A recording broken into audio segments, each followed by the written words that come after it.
எனது தலைமையில் எஸ்டிபி கட்சியினுடைய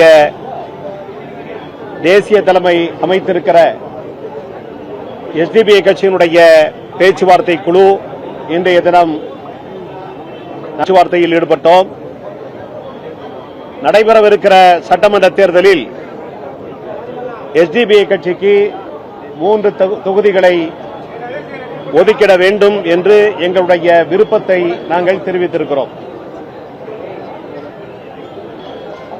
தலைவரோடு நாங்கள் கலந்து பேசி எத்தனை தொகுதிகள் என்பதனை அடுத்த கட்ட பேச்சுவார்த்தையின் போது உறுதி செய்வோம் என்று அவர்கள் உறுதியளித்திருக்கிறார்கள். பேச்சுவார்த்தை சுமூகமாக மகிழ்வோடு நிறைவடைந்திருக்கிறது.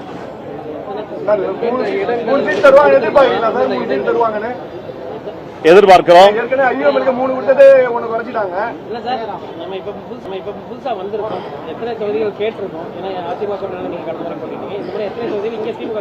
மூன்று தொகுதிகளை கேட்டிருக்கிறோம். அவர்கள் தலைவரோடு கலந்து பேசி அடுத்த பேச்சுவார்த்தையின் போது சொல்வதாக உறுதியளித்திருக்கிறார். கொஞ்சம் சின்னத்தை பொறுத்தவரை எஸ்டிபி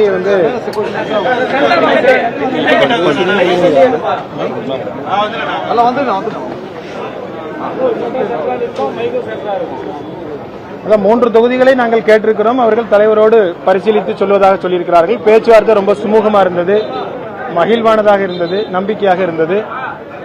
சின்னத்தை பொறுத்தவரை எஸ்டிபியை உதயசூரியன் சின்னத்திலேயே போட்டியிடுவது என்கிற தீர்மானத்தை தான் நாங்கள் எடுத்திருக்கிறோம். தொகுதிகளை அவர்கள் முடிவு செய்து சொன்ன பின்னால், எண்ணிக்கையை முடிவு செய்து சொன்ன பின்பாக அடுத்த கட்ட பேச்சுவார்த்தையில் இதனுடைய அடுத்தடுத்த கட்டங்களை நாங்கள் தீர்மானிக்கிறோம். இல்ல, அது எதுவும் இப்போதைக்கு இல்லை. ஏன்னா முதல்ல எத்தனை தொகுதிகள் என்பதை முடிவு செய்த பின்புதான் அந்த தொகுதி பட்டியலை கொடுக்க முடியும். எனவே இப்பொழுது தொகுதி நம்பர் மட்டும்தான் இப்பொழுது பேசப்பட்டிருக்கிறது. அதை சொல்லியிருக்கிறோம். தலைவரோடு கலந்து பேசிட்டு சொல்லுவாங்க. நல்ல செய்திகள் வரும். உங்களை போலவே நாங்களும் அவளோடு எதிர்பார்த்திருக்கோம். இந்த காலங்களில் இஸ்லாமிய பெண்களை பொறுத்தவரைக்கும் மிகவும் குறைவு. எல்லா கல்வி மற்றும் அரசியல் சார்ந்த விஷயத்துல எஸ்டிபி கட்சி சார்பா யாராவது தேர்தலில் நிற்க வைக்கணும் உங்களுக்கு விருப்பம் இருக்குதா? நிச்சயமா உண்டு. எங்களை பொறுத்த வரைக்கும் எல்லாருக்குமான ஒரு ப்ரொபோஷனல் ரெப்ரசன்டேஷன் என்கின்ற அடிப்படையில் எல்லோருக்கும் இடம் தர வேண்டும் என்று நினைக்கிறோம். அது கிடைக்கிற எண்ணிக்கைகளை பொறுத்து எல்லாருடைய பங்களிப்பையும் அதில் உறுதி செய்யும்.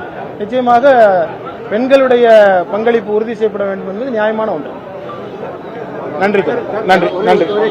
கடந்த காலங்களில் திமுக இந்த முறை அந்த கூட்டணியில் சேர்வதற்கான முடிவு எந்த அடிப்படையில் எடுத்திருக்கீங்க? இல்ல, அதுதான் நாங்கள் தமிழ்நாட்டை பொறுத்தவரை இன்றைக்கு உறுதியான ஒரு பாஜகவினுடைய எதிர்ப்பு நிலைப்பாடு, அதுபோல தமிழ்நாடு தமிழர் என்பதற்கு கொடுக்கிற முக்கியத்துவம், கல்வியிலே ஏற்படுத்தியிருக்கிற தமிழகத்தினுடைய முதல்வர் ஏற்படுத்தியிருக்கிற மிகப்பெரிய மாற்றம், அதுபோல பொருளாதாரத்திலே 1 டிரில்லியன் இலக்கு என்பது 11% வளர்ச்சி குறியீடு என்பது, இதெல்லாம் இந்தியாவே இன்னைக்கு அண்ணாந்து பார்க்கிறது, திரும்பி பார்க்கிற ஒரு சூழல் இருக்கிறது. இந்த நிலையில் இந்த தமிழகத்தை முன்னேற்றுகிற ஒன்றிய அரசிற்கு வேப்பங்காயாக கசக்கிற தமிழ்நாடு என்ற உரிமைகள் என்று சொன்னாலே வேப்பங்காயாக கசக்கிற நிலையில் இதை வலுப்படுத்த வேண்டும் என்று எஸ்டிபி தீர்மானித்தது. எனவே தமிழக முதல்வருடைய கரங்களை வலுப்படுத்துகிற வகையில் இந்த கூட்டணியை நாங்கள் இணைந்தோம். இஸ்லாமிய கட்சி வெளியேந்து வரீங்க, வேற ஏதாவது தேர்தல் வைக்கிற இஸ்லாமிய இடஒதுக்கீடு அதிகரிக்கிறது அந்த மாதிரி டிமாண்ட் ஏதாவது வைக்கிறீங்களா? இப்போ இன்னைக்கு உள்ள கோரிக்கை இதுவல்ல. இன்னைக்கு பேச்சுவார்த்தைக்காக வந்திருக்கிறோம். இதனுடைய அடுத்தடுத்த கட்டங்கள்ல என்னென்ன விஷயங்கள் எல்லாம் பேசப்பட வேண்டுமோ அது எல்லாவற்றையும் பேசி செயல்படுத்தும். நன்றி நன்றி. தேங்க்யூ.